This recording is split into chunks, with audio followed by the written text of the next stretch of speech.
हरे बुद्धी जपे तो नर दुर्लभ, वाचेसे सुलभ रामकृष्ण. हरिमुखे म्हणा पुण्याची गणना कोण करी. महाराष्ट्राचा राहते दैवत राजाधिराज भगवान श्री पंढरीनाथ परमात्मा, कैवल्य साम्राज्य चक्रवर्ती विश्वसंत महावैष्णव ज्ञानराज माऊली, जगद्गुरु संत श्रेष्ठ तुकाराम महाराज, स्वानंद सुख निवासी प्रातः स्मरणीय ब्रह्मलीन सद्गुरु श्री वामन बाबा, सद्गुरु श्री सावराम बाबा महाराज आदी करून सर्व साधू संतांच्या चरणी विनम्रपणे नतमस्तक होतो.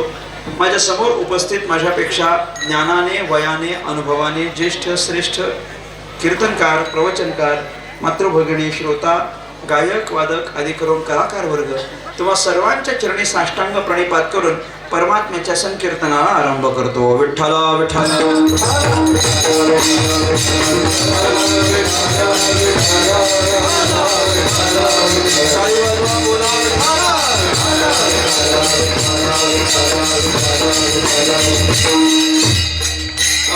चिंतनाला आरंभ करण्यापूर्वी अल्पसा परिहार देणं अत्यंत महत्वाचं आहे. आपल्या ह्या गोरांबे गावामध्ये समस्त ग्रामस्थांच्या एकत्रित येण्याने भगवती भावेश्वरी मातेचं उभारलेलं हे अत्यंत सुरेख आणि सुंदर असं मंदिर, आणि या मंदिराच्या वास्तुशांती प्राणप्रतिष्ठापना आणि कलशारोहणाच्या कार्यक्रमाच्या निमित्तानं संपन्न होत असलेला त्रिदिनी नाम महोत्सव, त्यातील आजची ही शेवटच्या दिवसाची कीर्तनाची सेवा माझ्यासारख्या एका सर्वसामान्य साधकाकडे आपण सोपवली.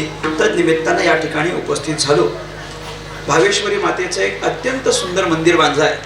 मी सर्वप्रथम समस्त गोरांबे ग्रामस्थांचे अनेक अनेक अभिनंदन व्यक्त करतो की त्यांनी इतकं सुंदर मंदिर आपल्याकरता भक्ती उपासनेकरता उभारलेलं आहे.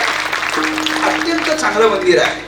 मी तुम्हाला खरं सांगतो, आजचा माझा प्रवास हा खूप हेक्टिक आहे. मी खूप हेक्टिक प्रवास करून आलो आहे. मी सकाळी 12:30 वाजता नाशिकमध्ये होतो, म्हणजे तुम्ही इमॅजिन करू शकता, आणि बरोबर 9 वाजता मी इथं गोरांब्यात आहे. म्हणजे जवळजवळ 10.5 तासाचं अंतर मी 7 तासात कापलंय. इतकं मी करून आलोय. पण इतकं अंतर कापून आल्यानंतर जेव्हा मी मंदिर पाहिलं ना, तेव्हा मला असं वाटलं भाग गेला, क्षीण गेला, अवघा झाला आनंदू. इतकं सुंदर मंदिर आहे, इतकं सुंदर मंदिर आहे. मातेचं मंदिर आहे. मंदिरातली मूर्ती ही अतिशय प्रसन्न आहे. मी मूर्तीकडे 2 घटका बघत राहिलो. अत्यंत सुंदर प्रसन्न असलेली मूर्ती आहे. तेवढंच सुंदर आपण बांधकाम केलेलं आहे. सगळंच अगदी पुरातन वाटावं अशा पद्धतीचं सगळं दगडी बांधकाम आपण केलेलं आहे. त्याच्या अवतीभोवती केलेले सुशोभीकरण हे सुद्धा अत्यंत पाहण्यासारखं आहे. आणि त्याच्या त्या लाइटिंग्समुळे आता रात्रीच्या वेळेत तर ती इतकं सुंदर दिसत आहे, एखाद्याला असं वाटेल की इथंच यावं ना आपण थोडा काळ ध्यानधारणा करावी. आणि मंदिर असंच असलं पाहिजे की कुठंही काही झालं की त्याला असं वाटलं पाहिजे 2 घटका मंदिरात जाऊन बसावं म्हणजे शांत वाटेल. इतक्या सुंदर पद्धतीचं आपण मंदिर उभारलेलं आहे. सगळ्या ग्रामस्थांचं त्याकरता एकीकरण झालेलं आहे. सगळ्या ग्रामस्थांनी आपले सगळेच हेवे दावे, आपले सगळेच समज गैरसमज, आपले सगळेच वाद प्रतिवाद हे सगळे बाजूला सारून सगळ्यांनी हातात हात घालून एकत्र येऊन काम केलंय.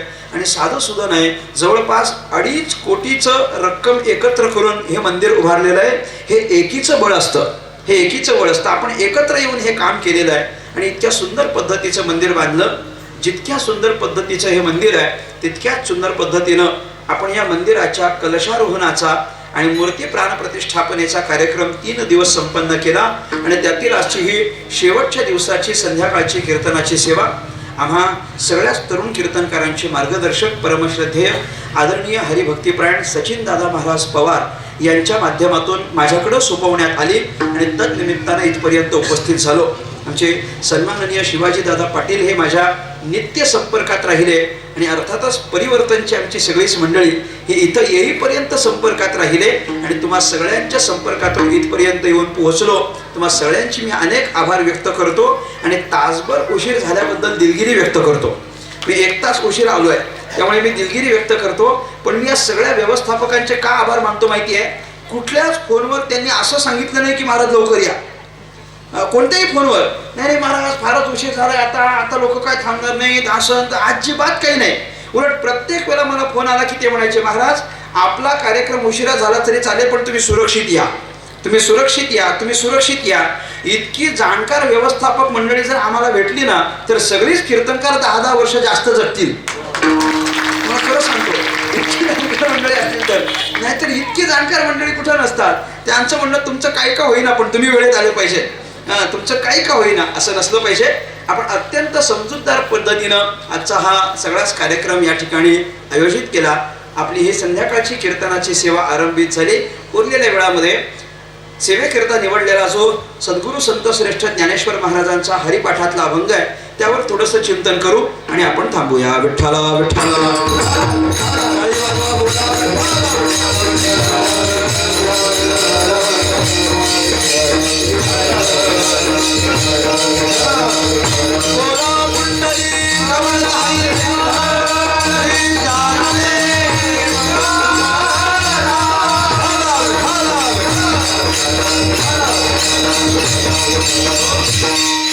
सेवेकरता निवडलेला अभंग संत श्रेष्ठ ज्ञानेश्वर महाराजांचा आहे. अभंग 4 चरणांचा आहे. ज्ञानोबारायांच्या हरिपाठ ग्रंथातला सगळ्यांच्या परिचयाचा आणि पाठांतरातला अभंग आहे.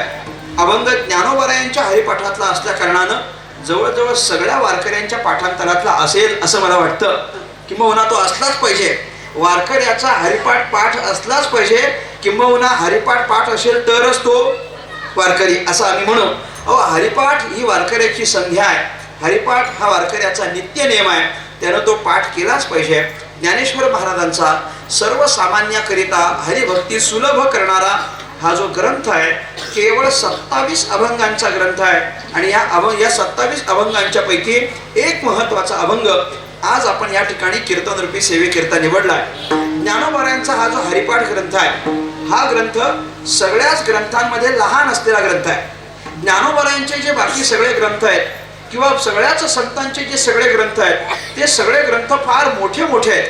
पण ज्ञानेश्वर महाराजांचा हा ग्रंथ फक्त 27 अभंगांचा ग्रंथ आहे. म्हणून आकाराच्या दृष्टीनं अत्यंत लहान असलेला हा ग्रंथ आहे. आकार त्याचा लहान आहे. पण हरिपाठाचा आकार जरी लहान असला तरी अर्थाच्या दृष्टीनं हरिपाठ लहान नाही हे तुम्ही ध्यानात घ्या. अर्थाच्या दृष्टीनं हरिपाठ लहान नाही. अर्थाच्या दृष्टीनं हरिपाठामध्ये अत्यंत व्यापक आणि विस्तारित असा अर्थ आपल्याला पाहायला मिळेल. हरिपाठ अर्थाच्या दृष्टीनं फार अवघड आहे. हरिपाठ अर्थ जर जाणायला गेलो ना अर्थ फार अवघड आहे. गंमत काय असते की आपण जे रोज म्हणतो त्याचा अर्थ आपण कधीच बघत नाही. आपण जे रोज म्हणतो त्याचा अर्थ बघत नाही. आपण कधी बघितलं का मला सांगावं? कधी बघितलं का आपण घालील लोटांगणचा कधी अर्थ बघितलं का आपण? कधी असं कधी गाथा उघडली आणि बघितलं बाबा? बरं, गाथा उघडली म्हणजे गाथा तेच उघडतील की ज्यांना माहिती आहे की घालील लोटांगण हा अभंग नामदेवांचा आहे. अनेक लोकांना तर हे पण नाही माहिती की घालील लोटांगण हा अभंग नामदेव महाराजांचा अभंग आहे म्हणून. आणि म्हणून ते घालील लोटांगण वंदिन चरण डोळ्याने पाहिन रूप तुझे प्रेमे आलिंगन आनंदे पूजिन भावे ओवाळीनं म्हणे. नामा असताना पण ते नमा म्हणणारे असतात ना त्यांना माहिती पण नसतं हे नामदेव महाराजांचं आहे म्हणून. म्हणे नामा नामदेव महाराजांचा केवळ 2 चरणाचा अभंग आहे. पण आपण रोज म्हणतो ना आपण त्याचा अर्थ कधी बघत नाही. आपण कायेन वाचा मनसेंद्रिय वा बुद्ध्यात्मना वा प्रकृती स्वभावात पाठ आहे की नाही सगळ्यांचं? हो नाही बोलत चला जरा माना बिना हलवा जरा मला कळू द्या. पाठ आहे की नाही? पाठ आहे. कधी बघितला का आपण अर्थ त्याचा? कधीच आपण त्याचा अर्थ बघत नाही. जे रोजचं पाठांतर असतं की नाही त्याचा अर्थ कधी बघत नाही. आणि हरिपाठाच्या दृष्टीनं पण थोडंफार असंच झालेलं आहे की ते आपलं रोजचं म्हणण्यातलं असल्या कारणानं लवकर आपण त्याच्या अर्थाकडे कधी बघत नाही. पण अर्थाच्या दृष्टीनं अत्यंत व्यापक आणि महत्वाचा असलेला हा ग्रंथ आहे. अर्थाच्या दृष्टीनं फार अवघड आहे. हरिपाठातले अर्थ कोणी लावायचे मला सांगा ना? एक नाम हरी, द्वैत नाम दुरी, अद्वैत कुसरी, विरळा जाणे हे कोणाला कळणार आहे? द्वैत काय अद्वैत काय या गोष्टी अत्यंत अवघडच कळायला अत्यंत अवघड आहे. चहुवेदी जाण साही शास्त्र कारण 18 ही पुराणे हरिसी गाती. याच्यामध्ये चहुवेदी म्हणजे 4 वेदाचा अभ्यास करायचा, 6 शास्त्राचा अभ्यास करायचा, 18 पुराणाचा अभ्यास करायचा आणि मग म्हणायचं की हे सगळे जण काय करतात तर भगवंताचं भजन करतात. हे कुणी वाचायचं एवढं सगळं? कुणी? त्रिगुण असार निर्गुण हे सार, सारासार विचार हरिपाठ. याच्यामध्ये त्रिगुण काय निर्गुण काय सारासार काय? लोकांची तर इथपासून गडबड आहे. त्रिगुण असार निर्गुण असार इथूनच लोकांची गडबड आहे. दोन्ही असार म्हणतात नाही तर दोन्ही सार तरी म्हणतात असं नाहीये. हरिपाठ अर्थाच्या दृष्टीनं अत्यंत अवघड आहे. अर्थ भल्या भल्यांना त्याचा लावता येत नाही.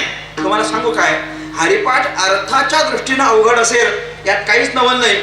हरिपाठ आहे ना, हरिपाठ म्हणायला पण अवघड आहे. हरिपाठ म्हणायला पण अवघड आहे.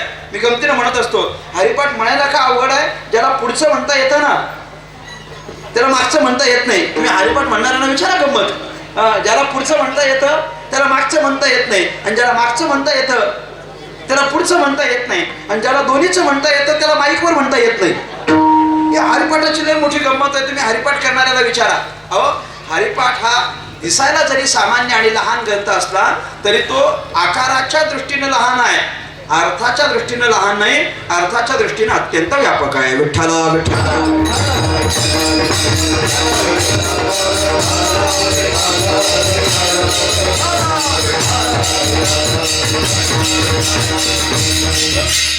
हरिपाठातून ज्ञानेश्वर महाराजांनी याबाबत सगळ्याच मानवी जीवाला एक विशेष असा आग्रह केलाय.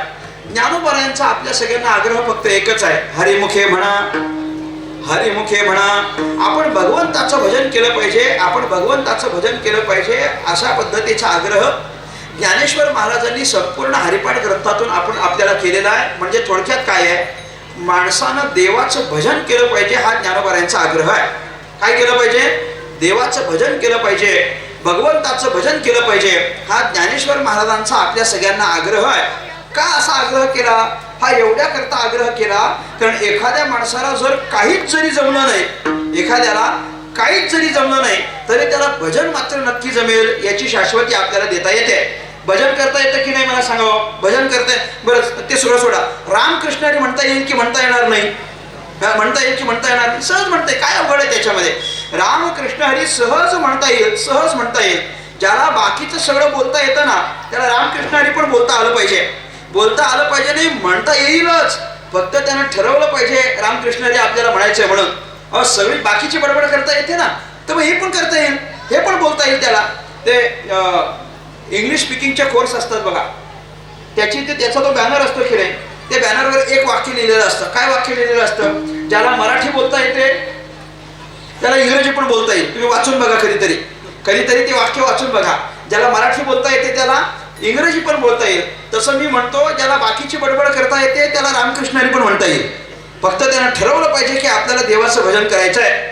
ज्ञानेश्वर महाराजांनी आपल्या सगळ्यांकडून असा आग्रह केलाय की आपण देवाचं भजन केलं पाहिजे, भजन केलं पाहिजे, भजन केलं पाहिजे. का केलं पाहिजे?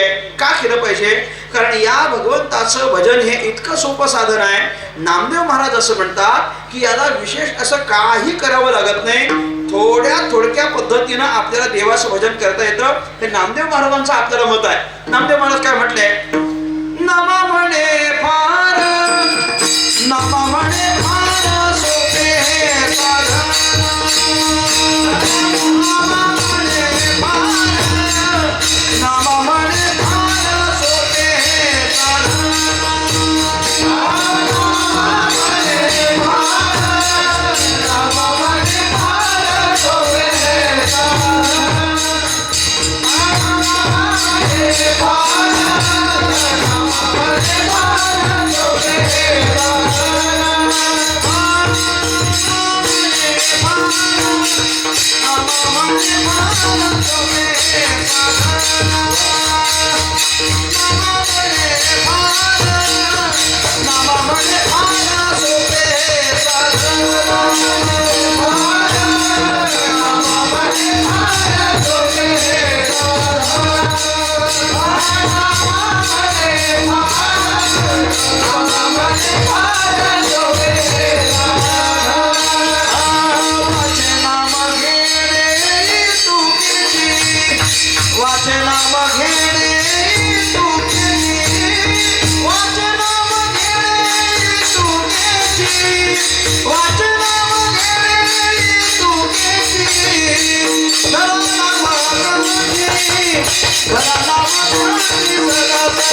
सोपे हे साधन वाचे नाम घेणे इतुकेचे, काही वेगळं करावं लागत नाही. किती सोपं आहे भगवंताचं भजन करणं, किती सोपं आहे. नामदेव महाराज म्हटले वाचे नाम घेणे इतुकेची, इतकंच काय ते करावं लागतं. मुखाने फक्त भगवंताचं नाव घ्यायचं, याच्यापेक्षा वेगळं असं काही करावं लागत नाही. हे सगळ्यात सोपं आहे, सगळ्यात सोपं आहे. तुका म्हणे सोपे आहे सर्वहुनी, तुका म्हणे सोपे आहे पण सर्वहुनी सोपे आहे. हे सोपं आहे, ही गोष्ट खरी आहे. भगवंताचं भजन सोपं आहे, पण कसं आहे सगळ्यांपेक्षा सोपं आहे. म्हणजे बाकीच्या सगळ्या गोष्टी अवघड आहेत, पण देवाचं भजन मात्र सोपं आहे. पण सोपं जरी असलं तरी तुकाराम महाराज आपल्याला एक गोष्ट ठणकावून सांगतात. तुकोबारा म्हणतात तुका म्हणे सोपे आहे सर्वहुनी पण शहाणा तो धनी घेतो येथे. म्हणजे तुकोबारा असं म्हटले हे सोपं आहे, पण जेवढे जेवढे शहाणे आहेत ना तेवढंच देवाचं भजन करणारे आहेत. कोण म्हटलं हे? तुकाराम महाराज म्हटले जेवढे शहाणे आहेत तेवढंच देवाचं भजन करतात. तुकाराम महाराजांचं वाक्य आहे बरं का. शहाणी माणसंच फक्त देवाचं भजन करतात, हे तुकोबारांचं वाक्य आहे. थोडंसं मी धाडस करतो आणि हे वाक्य उलटून बोलतो. आता हे वाक्य उलटून बोलतो. तुकाराम महाराज म्हणतात जेवढे शहाणे आहेत तेवढंच देवाचं भजन करतात. मी थोडंसं उलटून बोलतो, जेवढी देवाचं भजन करतात इतकं तर तुम्ही बोलत चला जरा, तेवढीच बाबा शहाणी म्हणायची. देवाचं भजन करणारी सगळी शहाणी आहेत. देवाचं भजन करणारा शहाणा असतो, शहाणी माणसं देवाचं भजन करतात, हे तुकाराम महाराजांनी सांगितलंय. म्हणजे हे सोपं आहे हे नक्की आहे. नरगती सायास चाले वनांतरा सुखे येतो घरा नारायण, ही सगळीच जी वचन आहेत की नाही संतांची, ही आपल्याला असं सांगणारी आहेत की भगवंताचं भजन हे अत्यंत सोपं आहे आणि सोपं असलेलं देवाचं भजन आपण केलं पाहिजे. देवाचं भजन केलं पाहिजे. खरं आहे देवाचं भजन सोपं आहे, मान्य आहे. देवाचं भजन फक्त मुखाला नाव घ्यायचं असतं बस, मान्य आहे. ते सगळ्यांनी केलं पाहिजे, मान्य आहे. पण देवाचं भजन सगळ्यांनी केलं पाहिजे कारण ते सोपं आहे. असं जरी असलं तरी सगळेच जण देवाचं भजन करतात का मला सांगा? सगळेच काय भजनाला लागले काय? नाही नाही, सगळेच जण देवाचं भजन करत नाही. देवाचं भजन करणारी माणसं फार थोडी आहेत. देवाचं भजन करणारी माणसं फार थोडी आहेत. बारीक आहे का?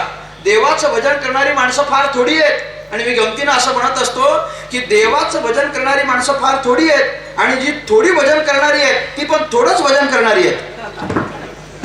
फार काय कोणी भजन करत नाही. फार काय कोणी रात्रंदिवस भजन करायला बसलं का सांगा? कोणी करत नाही. देवाचं भजन फार कमी माणसं करतात, कारण आपण काहीतरी देवाकडे वळलो पाहिजे आणि काहीतरी देवाची साधना केली पाहिजे अशी बुद्धी सगळ्यांनाच होते असं मात्र नाही. पण देवाच्या भजनाकडे जी बुद्धी वळते की नाही ती बुद्धी ही सात्विक बुद्धी असते, ती बुद्धी ही सद्बुद्धी असते. आणि अशा ह्या सद्बुद्धीचा संबंधानं ज्ञानेश्वर महाराज बोलताना काय म्हटले? प्रत्येकाच्या अंतःकरणामध्ये देवाच्या भजनाची बुद्धी निर्माण होत नाही, किंबहुना देवाच्या भजनाची बुद्धी निर्माण होणारे या जगामध्ये फार दुर्लभ आहेत. अभंगाचं पहिलं चरण.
तो असा शब्द लावला की त्याच्या अगोदर जो हा शब्द लावायचा असतो.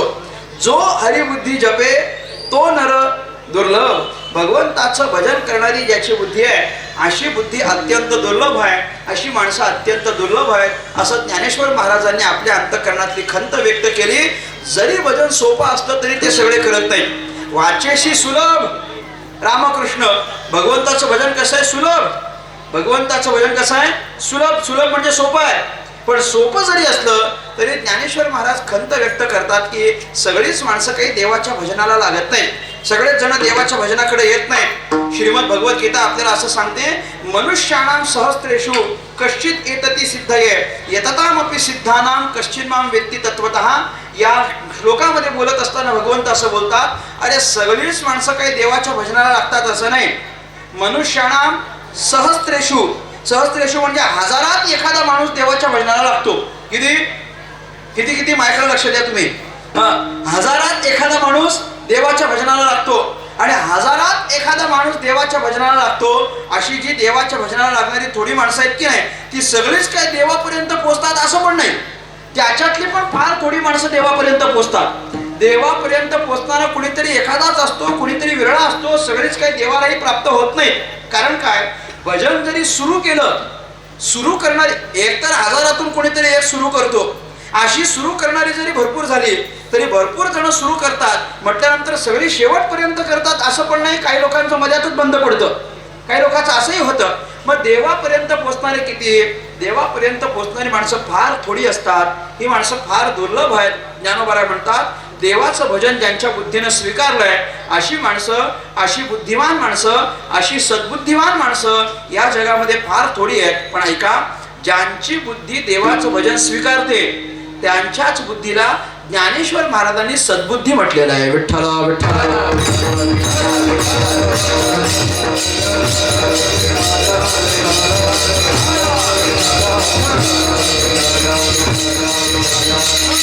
ज्ञानेश्वर महाराज काय म्हटले? तैसी दुर्लभ जे सद्बुद्धी जे परमात्माची अवधी जैसा गंगेसी उदधी निरंतर. ज्ञानेश्वर महाराज ज्ञानेश्वरीमध्ये असं म्हणतात, तैसी दुर्लभ जे सद्बुद्धी जे परमात्माची अवधी. परमात्माची अवधी म्हणजे परमात्म्याची आवड. परमात्म्याची आवड असलेली सद्बुद्धी फार दुर्लभ आहे. अहो, सद्बुद्धी म्हणजे कशाला म्हणायचं? जी परमात्म्याचं भजन करते तिला म्हणायचं. आपल्या समोर दोन प्रकारची बुद्धी घ्या. पहिली गोष्ट तर भगवंताचे आपण उपकार मानले पाहिजेत की देवानं सगळ्यांना बुद्धी दिली आहे. देवानं सगळ्यांना, आपल्याला प्रत्येकाला देवानं बुद्धी दिली की नाही मला सांगा? हो नाही बोलत चला जरा. देवानं सगळ्यांना बुद्धी दिली की नाही? माना हलवा ना जरा, मला कळू तर द्या. दिली दिली. सगळ्यांना बुद्धी दिली की नाही? सगळ्यांना बुद्धी दिली. बरं, कुणीतरी मला असं उठून इथं हात वर करून सांगेल का मला बुद्धी नाही? कुणी कुणी मला हात वर करून, महाराज मला बुद्धी नाही असं कोणी सांगेल काय? कुणीच सांगणार नाही.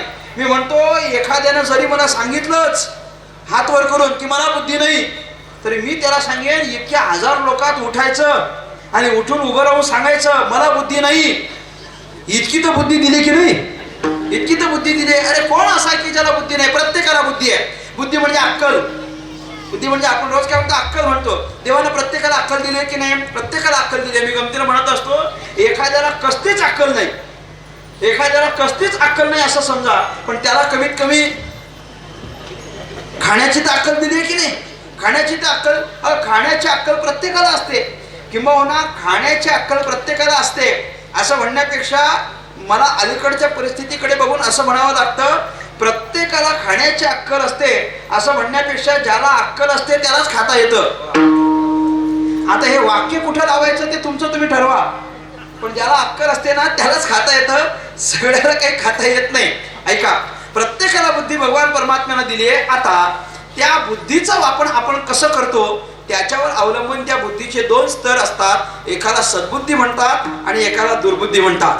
प्रत्येकाला माहिती असलेल्या या दोन गोष्टी आहेत. सद्बुद्धी पण माहिती आहे आणि दुर्बुद्धी पण माहिती आहे. काय करते? जी दुष्ट कर्म करायला लावते ती दुर्बुद्धी आहे आणि जी सत्कर्म करायला लावते ती सद्बुद्धी आहे. या दुर्बुद्धी आणि सद्बुद्धीचा जर विचार केला तर मला सांगा ना, समाजामध्ये जी प्रतिष्ठा मिळते ती दुर्बुद्धिवानाला मिळते की सद्बुद्धिवानाला? सद्बुद्धिवानाला मिळते. दुर्बुद्धिवानाचा सत्कार कधी बघितलाय का? कधीच होत नाही. दुर्बुद्धिवान माणसाला कधीच सत्कारित केलं जात नाही, पुरस्कारित केलं जात नाही, गौरवित केलं जात नाही. गौरव होतो तो फक्त सद्बुद्धिवान माणसाचाच होत असतो. दुर्बुद्धिवान माणसाला कोणी विचारत नाही. पण काय माहितीये काय, लोक अशी आहेत ना, लोक दोघांना ध्यानात ठेवतात. म्हणजे लोक सद्बुद्धिवान माणसाला पण ध्यानात ठेवतात आणि लोक दुर्बुद्धिवान माणसाला पण ध्यानात ठेवतात. तुमचं काय मत आहे? दोघांना ध्यानात ठेवतात, दोघांना. बरं, हे वाक्य जर अवघड होत असेल तर मी जरा सोपं करून सांगतो. लोक दोघांना ध्यानात ठेवतात. ज्यानं अख्ख्या गावाचं भलं केलंय लोक त्यालाही ध्यानात ठेवतात आणि असं लावून घेत चला सगळं. आणि ज्यानं अख्ख्या गावाचं वाटोळं केलंय लोक त्याला पण ध्यानात ठेवतात.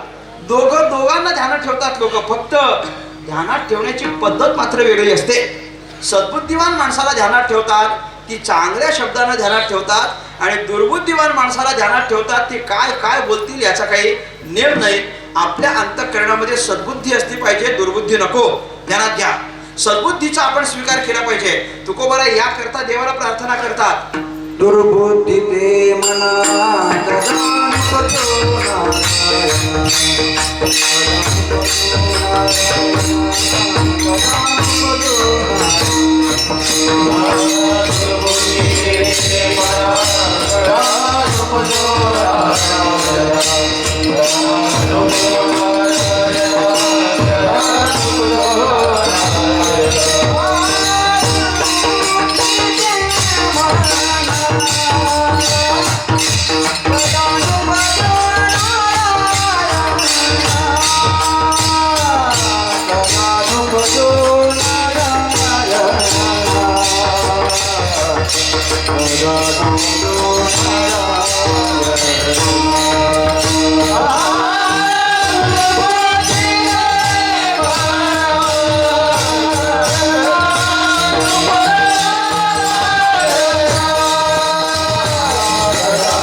दुर्बुद्धी आपल्या अंतःकरणात नको असं तुकोबाराय म्हणतात. कारण दुर्बुद्धीला प्रतिष्ठा नाही.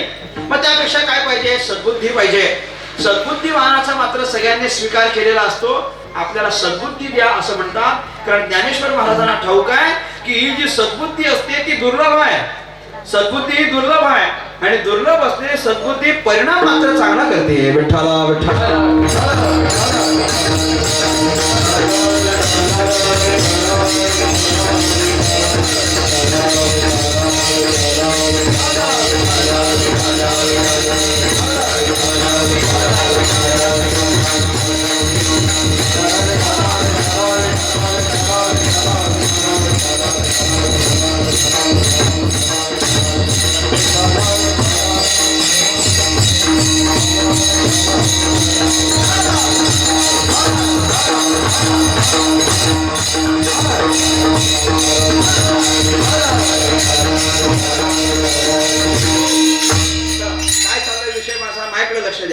माझ्याकडे लक्ष द्या.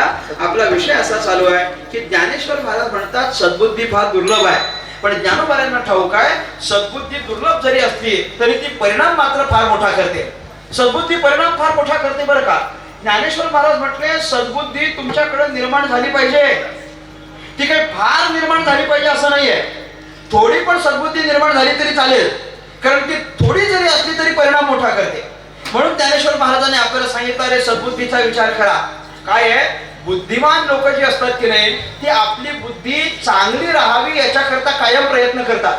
ज्ञानेश्वर महाराजांनी शब्द घातले. ज्ञानोबाराय म्हटले पार्था जिया परी हे अपेक्षिजे विचारशुरी जैसी दुर्लभ चराचरी सर्वासना. अपेक्षिजे विचारशुरी. विचारशूर म्हणजे बुद्धिमान.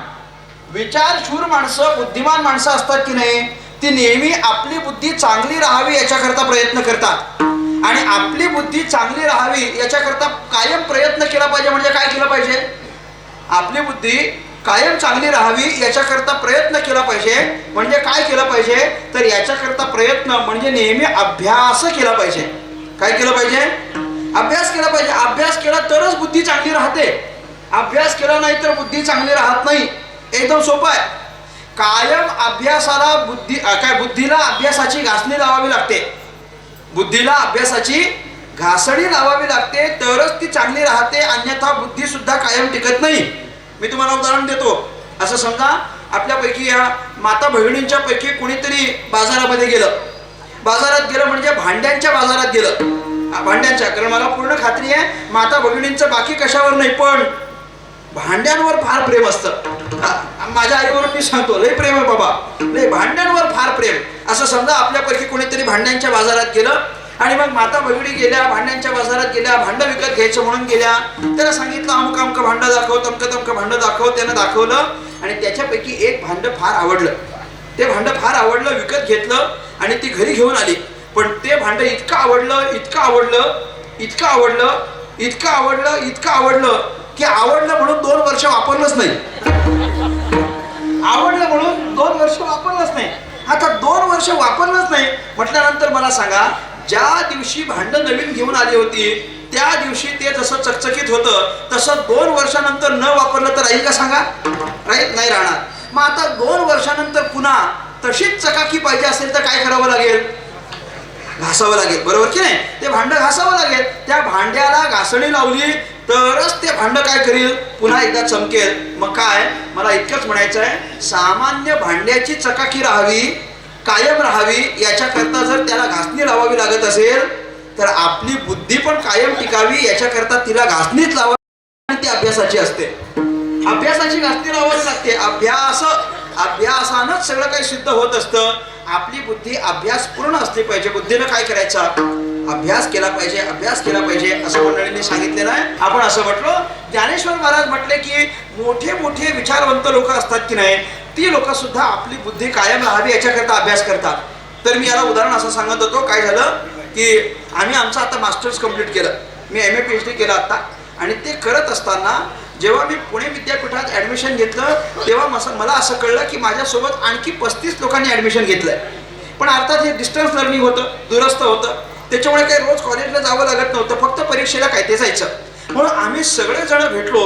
ते परीक्षेला भेटलो, ते पण 6 महिन्यानंतर पहिल्यांदा भेटलो. आणि पहिल्यांदा भेटलो तेव्हा हे सगळे 35 लोक मला भेटले आणि मला असं कळलं की या 35 लोकांमध्ये माझ्या वयाचा एक पण नाही. माझ्या वयाचा एकही नाही. म्हणजे काही सगळे माझ्यापेक्षा बारीक होते असं नाही, सगळे माझ्यापेक्षा मोठे, सगळे माझ्यापेक्षा मोठे, सगळे. म्हणजे सगळ्यांचं कोणाचं वय 42, कोणी 45, कोणी 50. आमच्यामध्ये एक मॅडम होत्या, त्यांचं वय 56 वर्षाचं होतं आणि त्या काय करत होत्या? मास्टर्स MA करत होत्या आणि ते पण काय ह्याच्यातून फिलॉसॉफीतून करत होत्या. आता 56व्या वर्षी त्या MA फिलॉसॉफी करत होत्या. हे जेव्हा मी पाहिलं तेव्हा मी त्यांना सहजच विचारलं, तुम्ही 56व्या वर्षी MA फिलॉसॉफी करताय, एवढं उशिरा का बरं करायला घेतलं? त्यांनी सांगितलं, महाराज उशिरा नाही आहे, ही माझी 5वी डिग्री आहे म्हटली. हे माझी कितवी आहे? 5व्यांदा मी MA करते. याच्या अगोदर 4 वेळा झालंय म्हटले करून. याच्या वेळेला वेगवेगळ्या विषयांमध्ये 4 वेळा मी मास्टर्स आहे आणि या 5व्या विषयामध्ये आता मी मास्टर्स पदवी घेणार आहे. आणि तुम्हाला सगळ्यात मोठं नवल असं सांगतो, 3-4 महिन्यापूर्वी जेव्हा आमचा निकाल लागला ना तेव्हा त्या पहिल्या नंबरनी पास झाल्यात. पहिल्या नंबरने पास झाल्यात. 56 वर्षाच्या आहेत. पण कारण काय? अभ्यास आहे.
बुद्धीला अभ्यास द्यावा लागतो, अन्यथा बुद्धी पण चांगली राहत नाही.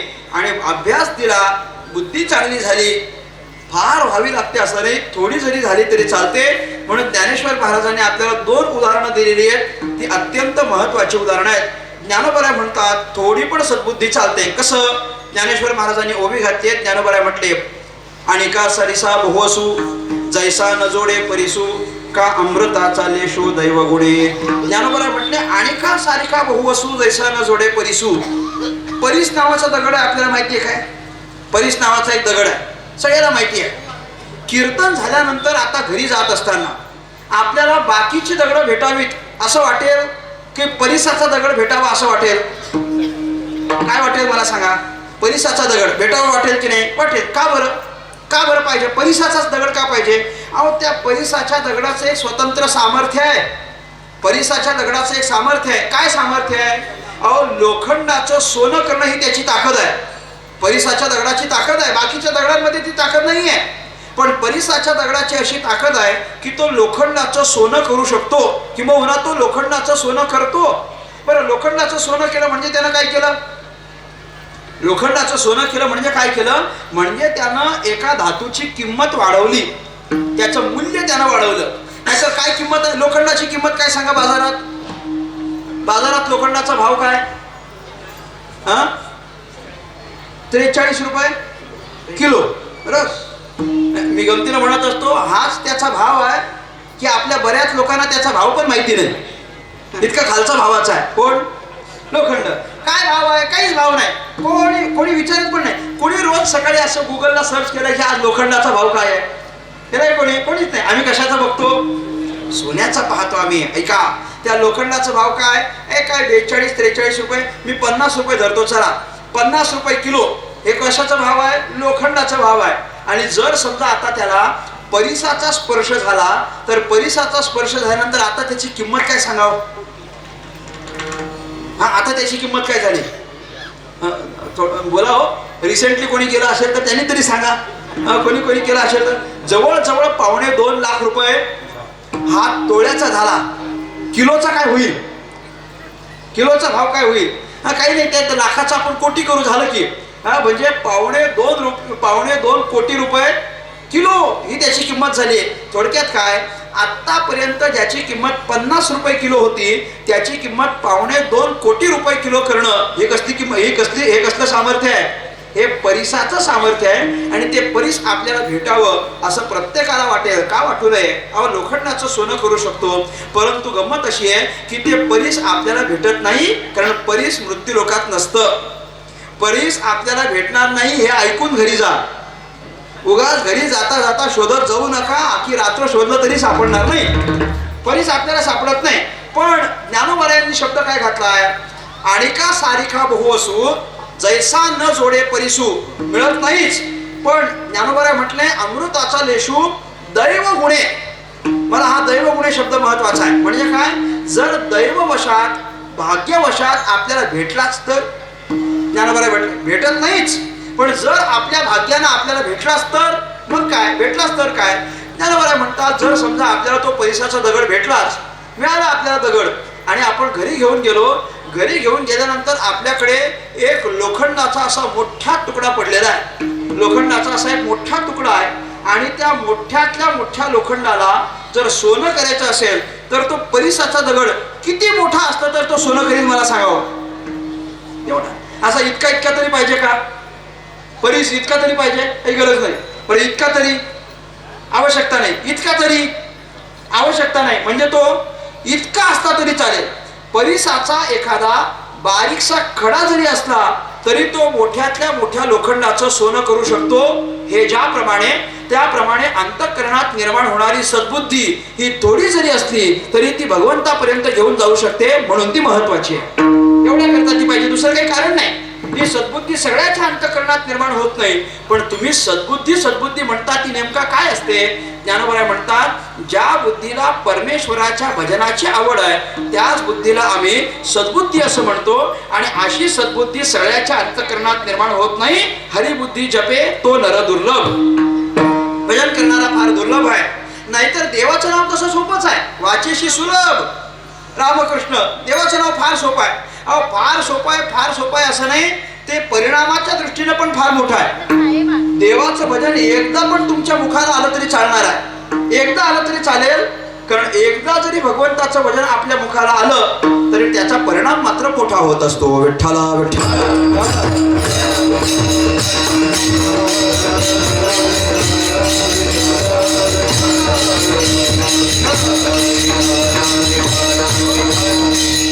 एकदा आलं तरी चालेल, म्हणजे आपण एकदाच घेतलं पाहिजे असं नाहीये, पण एकदा तरी आपण घेतलं पाहिजे.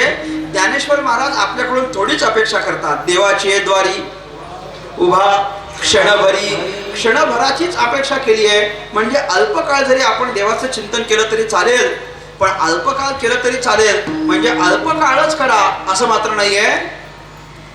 ज्ञानेश्वर महाराज या हरिभजनाच्या संबंधानं बोलत असताना असं म्हटले, अल्पकाळ केला तर त्याचा परिणाम चांगला होतोच होतो, मग जास्त केला तर त्याचा काही परिणाम होणार नाही का. म्हणून भगवान परमात्म्याचं भजन आपण पुष्कळ वेळपर्यंत केला पाहिजे, भरपूर वेळपर्यंत केला पाहिजे असं ज्ञानेश्वर महाराजांचं आपल्याला सांगणं आहे. ज्ञानोबाला काय म्हटले, नित्य सत्यमीत हरी पाठ नित्य सत्यमीत हरी पाठ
सत्य अमित हरिपाठ जासी. आपण म्हणताना नित्य सत्य मीत म्हणतो की नाही, ते नित्य सत्य अमित हरिपाठ जासी. मला हा अमित शब्द इथं महत्वाचा आहे. भगवंताचं भजन कसं करायचं आहे, नित्य करायचं आहे, सत्य करायचं आहे आणि अमित करायचं आहे. अमित म्हणजे भरपूर, मित म्हणजे थोडं, अमित म्हणजे भरपूर. भरपूर भजन केलं पाहिजे, कारण ते सोपं आहे आणि परिणामकारक आहे. अल्पकाळ केलं तरी चालतं, जास्त केलं तरी चालतं, त्याचा परिणाम फार मोठा होत असतो. माझा आवडता दृष्टांत आहे, ऐका. देवाचं भजन थोडं केलं तरी किती मोठा परिणाम करतो. काही नाही, दोन भाऊ एकत्र राहायचे. त्याच्यापैकी एक भाऊ हा अत्यंत सद्भाविक आणि हरिभक्तीपरायण होता, त्यामुळे तो नेहमीच भजनाला हरिकीर्तनाला जाणारा होता. आणि दुसरा जो होता त्याचा देवाच्या भजनाशी काही संबंध नव्हता, काळीचा संबंध नाही, अगदी नास्तिक. एक भरपूर आस्तिक आणि एक एकदम नास्तिक, असे दोघे भाऊ एकत्र राहायचे. आता जो भजनाला जाणारा होता की नाही, त्याला नेहमी असं वाटायचं की आपला जो दुसरा भाऊ आहे त्यानं पण थोडं थोडं भजन केलं पाहिजे, कधीतरी त्यानं देवाचं भजन केलं पाहिजे असं त्याला वाटायचं. पण त्याला माहिती होतं की ह्याला जर आपण सांगितलं की आज गावात कीर्तन आहे, कीर्तनाला चल, तर हा काही येणार नाही.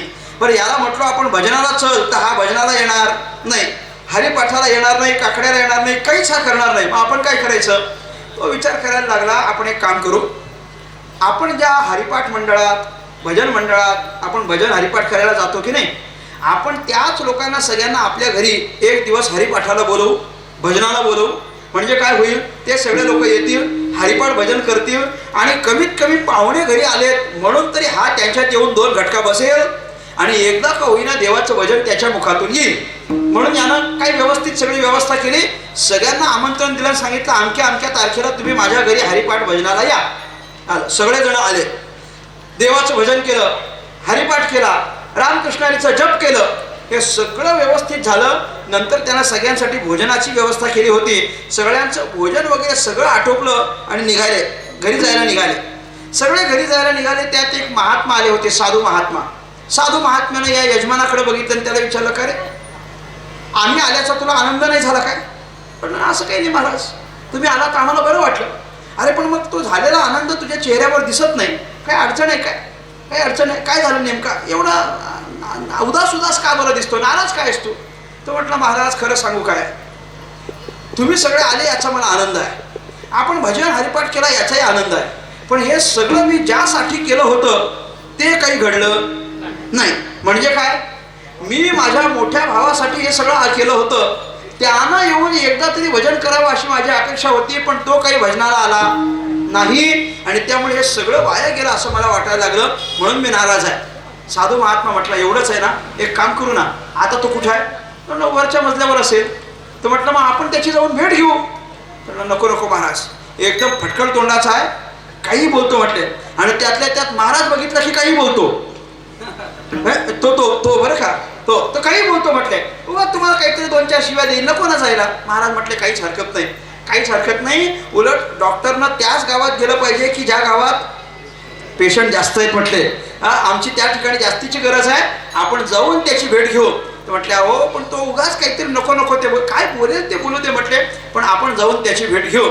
ठीक आहे. महाराजांनी आग्रह केला. हा जो लहान भाऊ होता तो त्या मोठ्या भावाची भेट घेऊन घालण्याकरता साधू महाराजांना वरच्या मजल्यावर घेऊन गेला. दरवाजा ठोठवला, दरवाजा उघड म्हणून सांगितलं आणि त्यानं दरवाजा उघडला.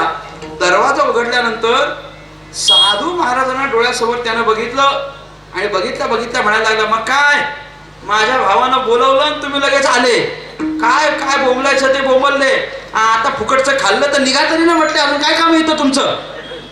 असं बोलल्यानंतर त्या लहान भावाला फार वाईट वाटलं. तो म्हणायला लागला, अहो महाराज, मी तुम्हाला सांगितलं होतं की नाही, हा तुम्हाला काहीतरी वेडं वाकडं बोलेल, चला बरं आता जाऊ द्या, बरं आता चलो. साधू महाराज म्हटले, आता बोललाच आहे ना, बोललाच आहे तर आपण आपलं काम करून घेऊ ना म्हटले. म्हटले, तुझं काम तरी काय आहे, तू जरा शांत राहा म्हटले, माझं काम मला करू दे. साधू महाराज त्याला म्हटले, हो हो बाबा, तुझ्या भावानं बोलवलं, आम्ही आलो, हरिभजन केलं, हरिपाठ केला, नामजप केलं, तुझ्या भावानंच दिलेलं आम्ही खाल्लं, चांगलं पोटभर जेवलोय आणि आता घरी जायला निघणारच होतो. तेवढ्यात मला आठवलं की माझं तुझ्याकडे एक काम अडकलंय, तेवढं काम फक्त तू माझं पूर्ण कर आणि मी लगेच जातो. तो म्हटलं, महाराज आपली कधी भेट नाही झाली, कधी आपली ओळख नाही, कधी परिचय नाही, काहीच नाही, आपले संबंध नाहीत, काहीच नाही, आणि माझ्याकडे तुमचं काय काम आहे? तो म्हटलं, नाही नाही, एक काम आहे, बारीकसं काम आहे. काय काम आहे ते सांगा म्हटले, जमलं तर करतो पण पटकन बोला. तो म्हटलं, काय नाही, माझं इतकंच काम आहे की एकदा रामकृष्ण हरी म्हण. काय कर, एकदा रामकृष्ण हरी म्हण. तो म्हटलं, बघा महाराज, हे काही मला जमणार नाही आणि तुम्ही काही मला म्हणायला सांगू नका, तुम्ही आपले आपले निघालेत तर घरी जा. तो म्हटलं, नाही नाही, एकदा रामकृष्ण हरी म्हण.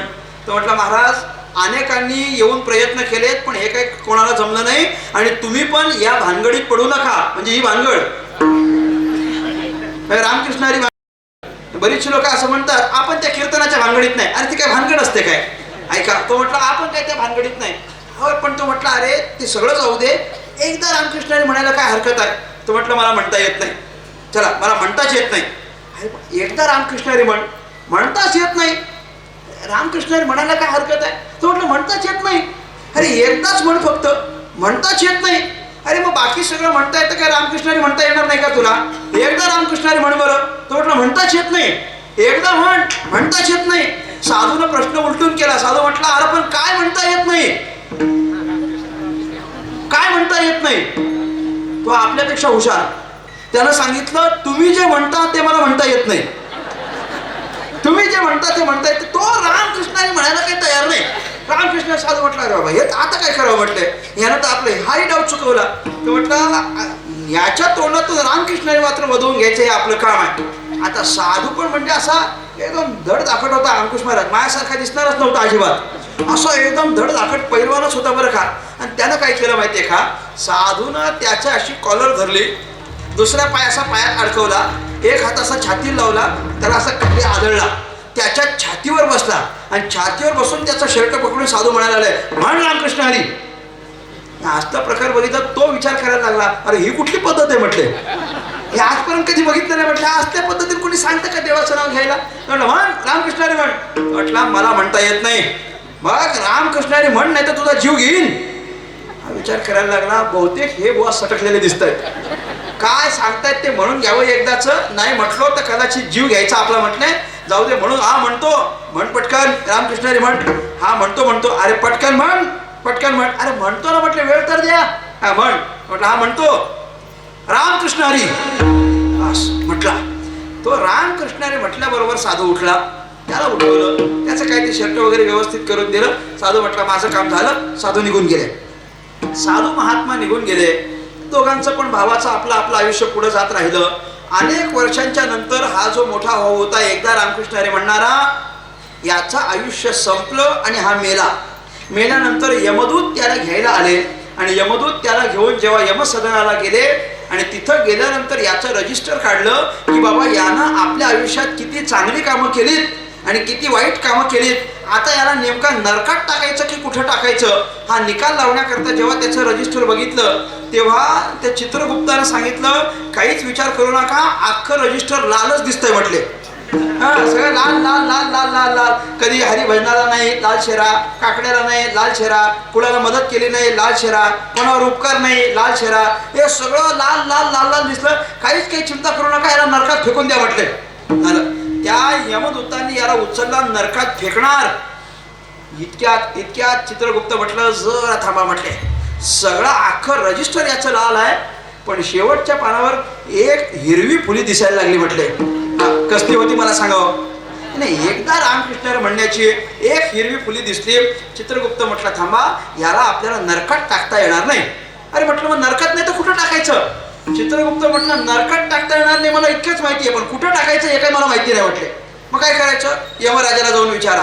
यमराजाला जाऊन विचारलं, बाबा असा असा प्रसंग घडलाय. एकदाच रामकृष्णाने म्हटलंय कुठं टाकायचं याला. यमराजानं सांगितलं सगळं काही व्यवस्थित आहे, पण एकदा रामकृष्णाने म्हटल्यानंतर कुठं फेकायचं असतं हे माझ्या सिलेबसमध्येच नव्हतं कधी म्हटले. आपल्याला झालंच नाही, मला काहीच माहिती नाही या बाबतीत. मग आता काय, कोण सांगेल. सृष्टीचा निर्माण करणारा ब्रह्मदेव आहे.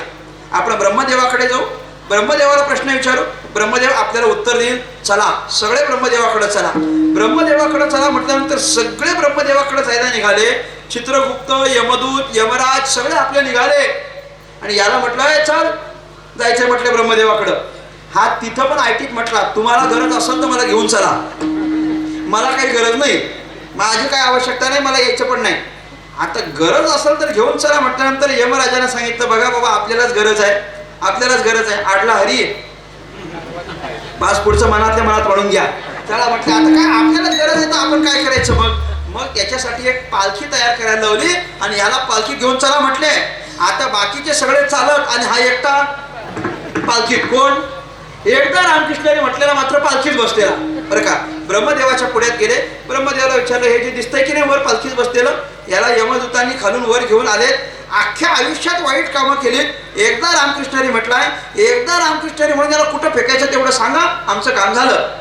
ब्रह्मदेवानं आपले सगळे ग्रंथ उघडले. ब्रह्मदेव म्हटला हे माझ्या आत्ता लक्षात आलं सगळं वाचून झाल्यानंतर की हे खातच आपलं नाहीये म्हटले, हे आपल्याला जमतच नाही. मग आपल्याकडे फक्त निर्माण करण्याचं खातं आहे, सगळ्याचा नाश करण्याचं खातं हे महादेवाकडे आहे. आपल्याला कळणार नाही, महादेवाला जाऊन विचारावं लागेल. मग चला महादेवाकडे म्हटले. महादेवाकडे सगळे निघाले, ब्रह्मदेव, यमराज, यमदूत, चित्रगुप्त हे सगळे चालत आणि हा एकटा पालखीत. कोण, एकदा रामकृष्णाने म्हटलेला. हे तुम्ही बोलत चला बरं, मला ते महत्वाचं आहे. सगळे महादेवाकडे गेले, महादेवाला विचारला असा असा प्रसंग घडलाय आणि हा जो एकटा पालखीत बसून आलाय की नाही, एकदा रामकृष्णाने म्हटलंय तर त्याला नेमका काय फळ द्यायचं आपण, तुम्ही आम्हाला सांगा. महादेव म्हटले की सांगितलं असतं पण मी त्यातला नाहीये ना, मी एकदा रामकृष्णाने म्हणणारा नाहीये, मी कायम म्हणणार आहे. त्याच्यामुळे नेमकं काय करायचं असतं हे मला काही माहिती नाही. आपण एक काम करू, हे नाव कोणाचं आहे? विष्णूचं आहे की नाही? आपण विष्णू देवाला जाऊन विचारू आणि मग हा निकाल हा विषय आपला निकालात लागेल. महादेव म्हटले चला विष्णू भगवंताकडं. महादेव, ब्रह्मदेव, यमराज, यमदूत, चित्रगुप्त सगळे चालत आणि हा एकटा पालखीत बसून. कोण? एकदा रामकृष्ण हरी म्हणलेला. ते विष्णू देवाकडे पोहोचले आणि विष्णू देवाकडे अख्खी दिंडी पोहोचली. सगळेजण चालत आलेत आणि हा एकटा रामकृष्ण हरी म्हटलेला तो पालखीत बसलेला. विष्णू देवानं या सगळ्यांना एकत्र बघितल्याने विचारलं, का रे बाबा काय झालं, सगळे एकत्र का आले? ते म्हटले एवढ्या करता आलो, हा जो पालखीत बसलेला दिसतोय की नाही, यानं याच्या आयुष्यात एकदाच रामकृष्ण हरी म्हटलंय, तर एकदा रामकृष्ण हरी म्हणण्याचं नेमका फळ काय असतं तेवढं फक्त तुम्ही आम्हाला सांगा की आम्ही लगेच जातो म्हटले. विष्णुदेवांनी हे ऐकल्यानंतर विष्णुदेवानं एकदा सगळ्यांकडे अशी नजर फिरवली आणि विष्णुदेव जोरजोरात हसायला लागले. जोरजोरात. का बरं हसण्याचं काय कारण आहे? विष्णुदेव म्हटले अरे हसू नाही तर काय करू? अरे एकदा रामकृष्ण हरी म्हणण्याचं फळ काय असतं ते तुम्ही अजून काय विचारता? अरे तुम्ही सगळे चालत आले आणि तो एकटा पालखीत आलाय आणि तुम्ही सगळे चालत आले तरी अजून फळ विचारता म्हटले. त्यानं एकट्यानं पालखीत बसून ब्रह्मा, विष्णू, महेश आणि यमराज चौघांचं दर्शन एकाच वेळेला घेतलंय. याच्यापेक्षा दुसरं फळ काय आहे? हे एवढं मोठं फळ जर एकदा रामकृष्ण हरी म्हणण्याने मिळत असेल तर आजीवन रामकृष्ण हरी म्हणायला काय हरकत आहे मला सांगा. भगवंताचं भजन कायम केलं पाहिजे, कायम केलं पाहिजे. कारण रामकृष्ण हरीचं भजन आपल्याला काय फळ देतं ज्ञानोबराय सांगतात अभंगाचं दुसरं.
रामकृष्ण उन्मनी साधली तयासी लाधली सकळ सिद्धी. सगळं त्याला भगवान परमात्म्याच्या भजनानं प्राप्त होतं. आपण देवाचं भजन करावं ही ज्ञानेश्वर महाराजांची आपल्याकडून अपेक्षा आहे. रामकृष्ण नामी उन्मनी साधली. उन्मनी ही एक अत्यंत महत्वाची अवस्था आहे. जीवाच्या ज्या अनेक अवस्था आहेत त्या अवस्थांपैकी ज्ञानाच्या माध्यमातून मिळणारी सर्वोच्च अवस्था म्हणजे उन्मनी अवस्था आहे. या उन्मनी अवस्थेपर्यंत पोहोचायचं असेल तर अनेकांना अनेक वर्षांपर्यंत तपश्चर्या करावी लागते. पण त्याच उन्मनी अवस्थेपर्यंत आपल्याला केवळ रामकृष्ण हरीच्या भजनाने जर जाता येत असेल तर ज्ञानोबराय म्हणतात आपण भजन केलं पाहिजे. रामकृष्ण नामी उन्मनी साधली तयासी लाधली सकळ सिद्धी. सकळ सिद्धी म्हणजे भगवान परमात्म्यानं निर्माण करून दिलेला मोक्ष आपल्या प्रत्येकाला प्राप्त होतो. हे भगवंताच्या भजनाचा सगळ्यात मोठा परिणाम आहे. इतकंच मिळतं असं नाही. सिद्धी बुद्धी धर्म हरिपाठी आले प्रपंच निमाले साधू संगे. ज्ञानोबराय म्हटले सिद्धी बुद्धी धर्म हरिपाठी आले. हरिपाठानं काय मिळेल? सिद्धी मिळेल, बुद्धी मिळेल, धर्म मिळेल आणि या सगळ्याचं ज्ञान आपल्याला हरिपाठानं मिळत असतं. आणि हा सगळा हरिपाठ, हे सगळं भजन चांगलं व्हावं याकरता काय करायचं असतं? याकरता आपण भगवान परमात्म्याचं भजन करणाऱ्या संतांच्या, साधूच्या संगतीत राहायचं असतं. संगतीत कुणाच्या राहावं याला पण फार महत्व आहे बरं का. साधूच्या संगतीत राहिलं पाहिजे आणि ते पण योग्य साधूच्या संगतीत राहिलं पाहिजे. योग्य, नाहीतर पोटासाठी संत झाले कलित बहुत असं पण भरपूर आहे. आपलं पोट भरण्याकरिता संत झालेले दिसतात, ते पण कलियुगामध्ये काही कमी नाही आहे. त्यांच्या पाठी लागायचं नाही. खरे जे साधू असतील, खरे संत वृत्तीचे असतील, त्यांच्या पाठी लागलो पाहिजे. नाही तर मला सांगा ना, ते इकडं काय परिस्थिती आहे मला माहिती नाही, पण ते मुंबई पुण्याकडे जर तुम्ही आलात ना, तर मुंबई किंवा पुण्याच्या शहरामध्ये कधी कधी फिरताना आपल्याला असं दिसून येतं की एक अशी 4-5 माणसं असतात, वारकऱ्याचा ड्रेस घातलेला असतो, व्यवस्थित ड्रेस घातलेला असतो आणि भीक मागत फिरत असतात.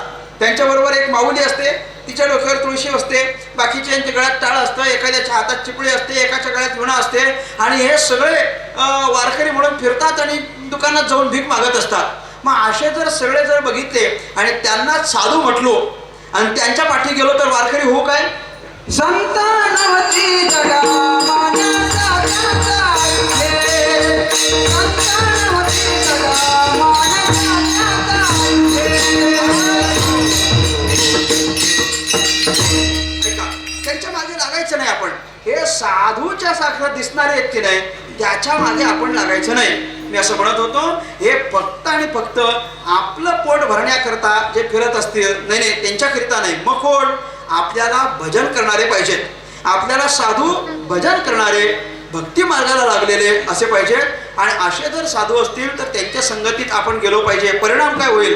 प्रपंच निमाले साधू संगे, प्रपंचातून वाट आपली मोकळी होईल आणि भगवंताच्या भजनाला लागू. म्हणून साधूच्या संगतीत आपण गेलो पाहिजे. आणि ज्ञानेश्वर महाराज म्हणतात की असं जर भजन केलं तर ज्ञानदेवी नाम रामकृष्ण ठसा, येणे दश दिशा आत्माराम. आपण भजन केलंय याचा चांगला पुरावा काय असतो? चारी बाजूला सर्व दिशांना केवळ भगवंतच आपल्याला दिसणं हा आपल्या भजनाचा परिणाम असतो.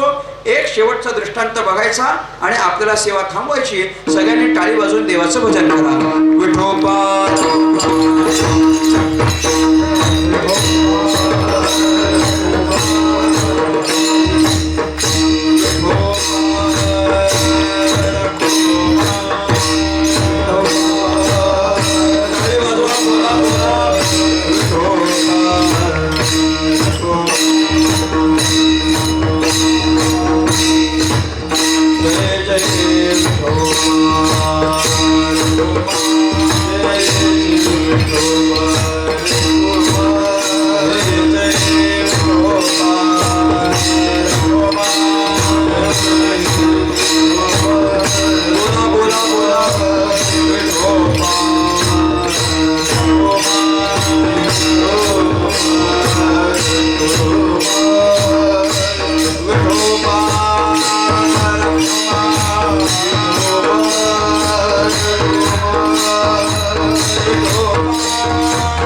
बुद्धी जपे तो नर दुर्लभ वाचेसे सुलभ रामकृष्ण रामकृष्ण नामी उन्मनी साधली तयासी लाधली सकळ सिद्धी सिद्धी बुद्धी धर्म हरिपाठी आले प्रपंच निमाले साधू संगे ज्ञानदेवी नाम रामकृष्ण ठसा येणे दश दिशा आत्माराम हरिमुखे म्हणा पुण्याची गणना कोण करी. ऐका शेवटचा आपल्याला सिद्धांत काय आहे. ज्ञानदेवी नाम रामकृष्ण ठसा येणे दश दिशा आत्माराम. आपलं भजन चांगलं चाललंय कशावरून समजायचं.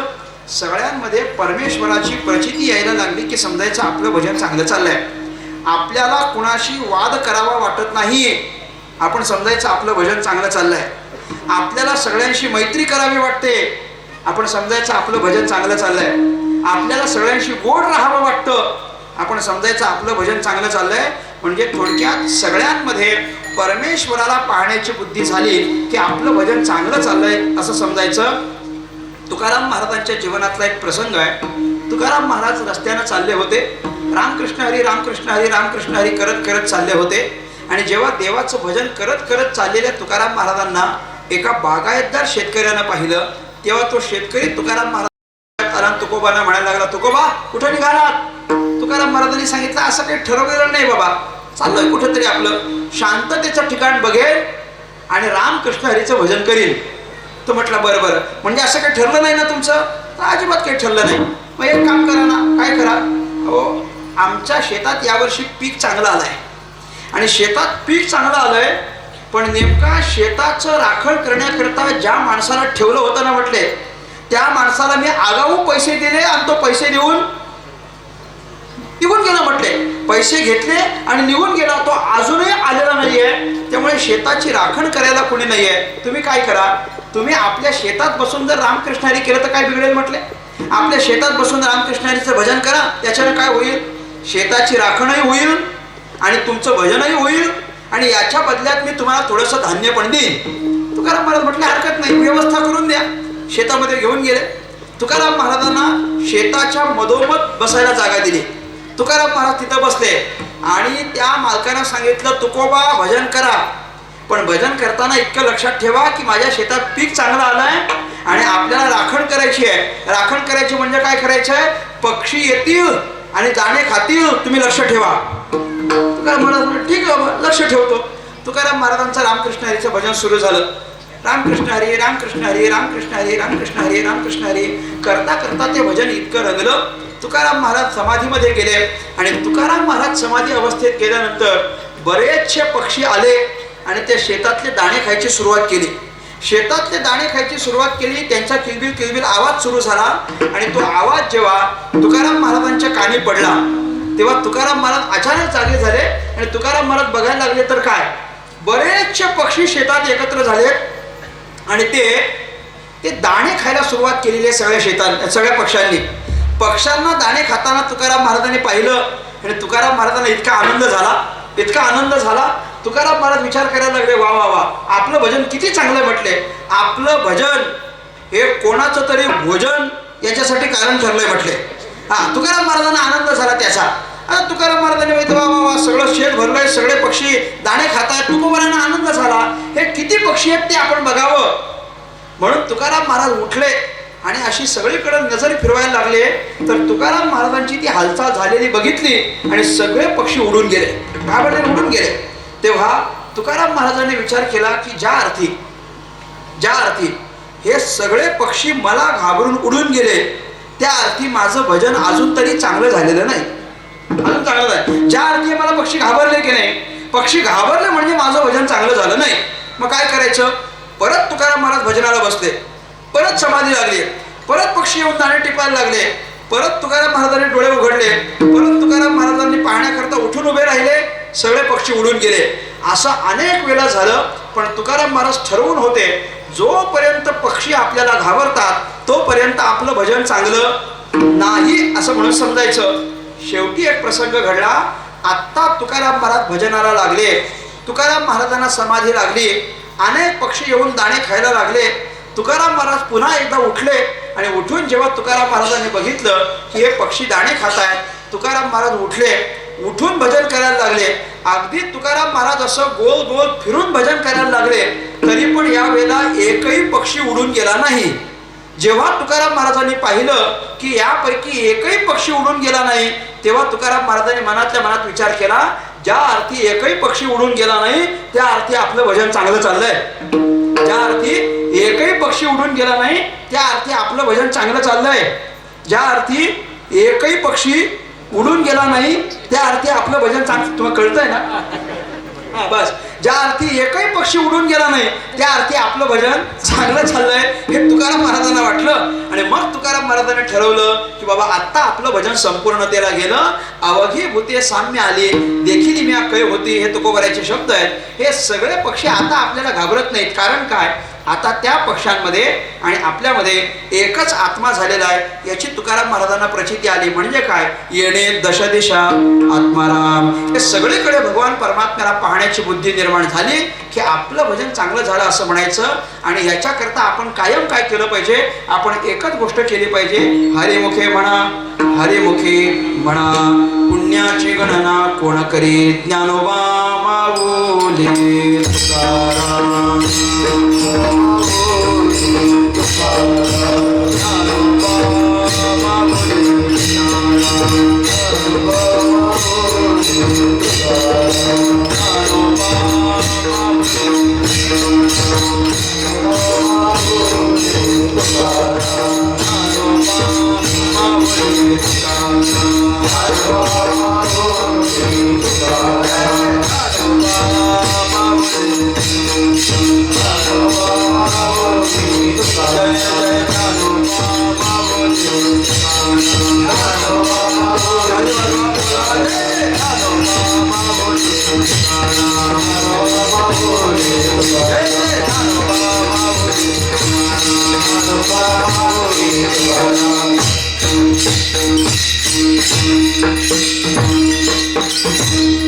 झालेली सेवा भगवान परमात्म्याच्या चरणी समर्पित करतो. सेवेला पूर्ण विराम देतो. तुम्हा सर्व श्रोत्यांचे मी अनेक आभार व्यक्त करतो. समस्त ग्रामस्थ गोरांबे आणि परिसरातून उपस्थित झालेल्या भाविकांच्या एकत्रीकरणानं आपला हा त्रिदिनी उत्सव अत्यंत आनंदानं संपन्न झाला. मला फार आनंद झाला. कारण सांगू काय, मला अपेक्षाच नव्हती की 9 ते 11ला इतकी लोक माझ्या समोर असतील. मी खरं सांगतो, मला अजिबात अपेक्षा नव्हती. तुम्ही इतकी भरभरून लोक मंडळी बसलेले आहात, म्हणजे नाही म्हटलं तरी तुम्हाला मंडप कमी पडलंय. मंडप कमी पडलंय, मंडपात तेवढीच मंडळी आहेत. म्हणजे मंडप कमी पडलंय म्हणजे अख्ख्या मंडपामध्ये महिला मंडळाचंच रिझर्वेशन पडलंय. सगळं त्यांनीच व्यापलेलं आहे बघा. पण मग आमचे, हो तेच मी बोलतो ना, पुढचं तेच मला सांगायचं आहे की महिला मंडळ इकडं बसलंय, मग आमची पुरुष मंडळी इतकी समंजस आहेत की नाही, ती सगळी बाहेर बसलीत पहा. ती सगळी माझ्या उजव्या बाजूला आहे, डाव्या बाजूला आहे, इकडे मागे कोपऱ्यात आहेत, इकडं मागे शटर खाली आहेत, इकडं आहेत. त्या सगळ्यांनी, म्हणजे थोडक्यात काय आहे, जो ॲडजस्ट करतो तो पुरुष असतो. जाऊ द्या,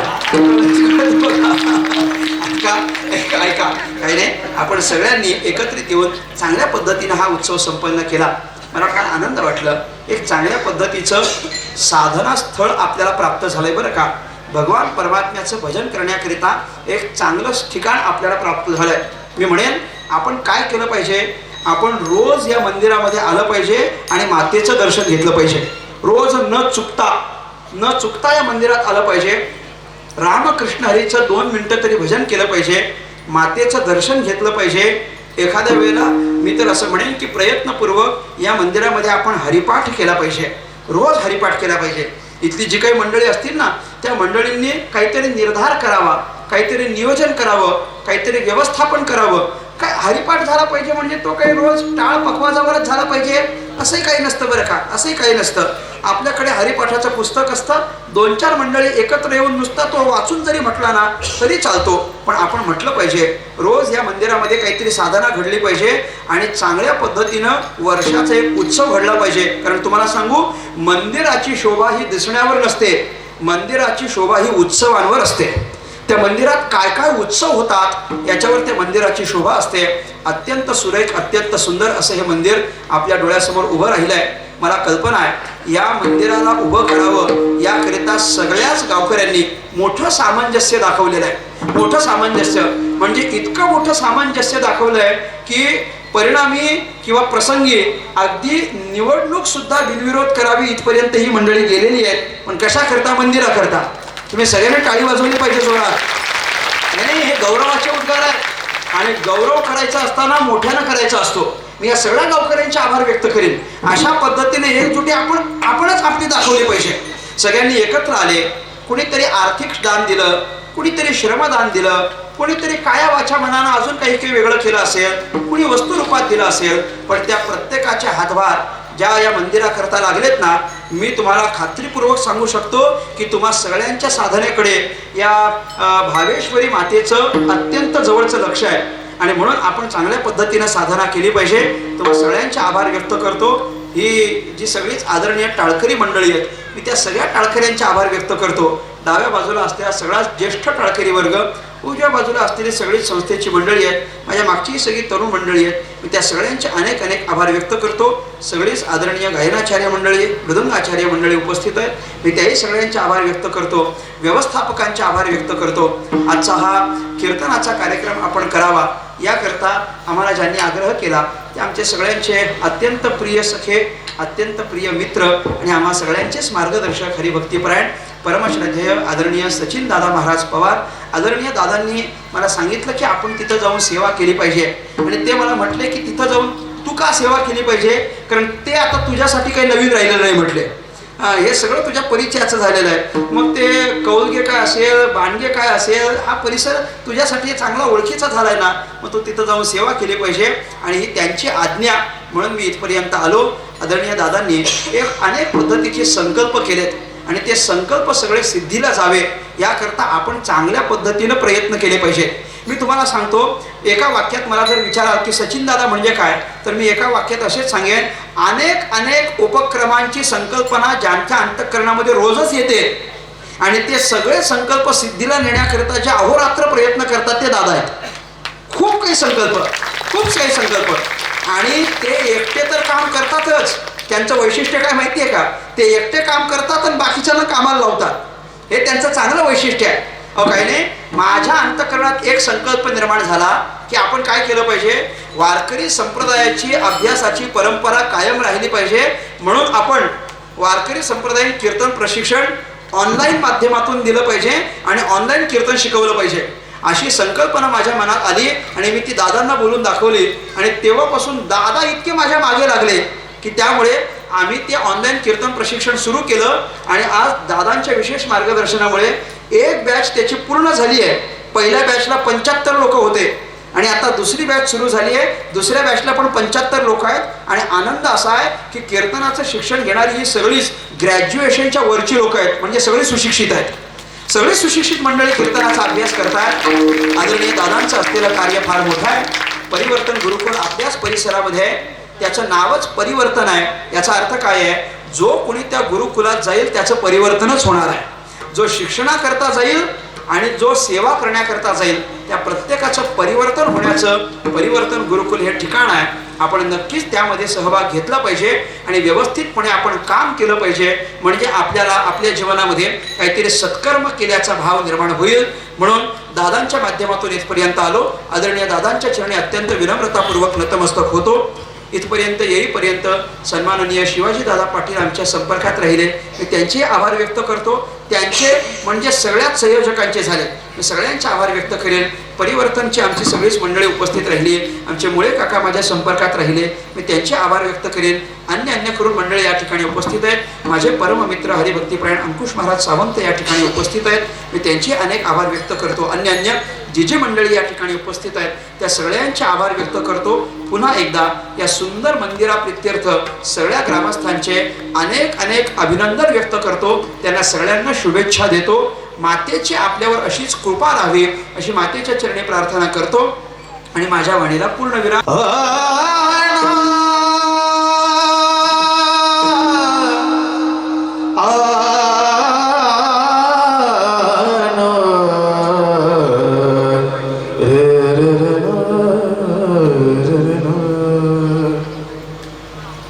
ज्ञानदेवी नामा रामकृष्ण ठासा, ज्ञानदेवी नामा